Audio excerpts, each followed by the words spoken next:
Habang nakasalang, tayo ay magluto. Luto na ang ating kanin. Mag-scramble na 6 na itlog para sa 4 na katao. At lagyan ito ng bawang, sibuyas, kamatis. Sama-sama together para laging masaya. Asin, pampalasa na ating niluluto. Lagyan natin ng paminta. Halu-haluin para ma-mix ang mga ingredients na ating linagay. Olive-ole para sosyal. Isalang na ang minix na itlog. Ikalat lang natin siya tapos takpan para agad maluto. Baliktarin natin, mahirap kumuha ng video. Pagkabaliktad, itakpan natin ulit. Timtimin natin kung ito ay luto na. Simple lang ang pagkaluto, di ba? Luto na ang ating scrambled egg. Ang sabi sa instruction, pakuluin sila sa konting tubig. Pagkatuyo, lagyan ito ng konting oil. Ang paborito kong okra. Mayaman din ito sa fiber na tumutulong sa maayos na digestion. Luto na sila.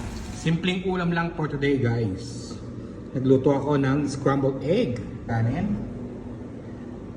At yung longganisa na napabayaan ko.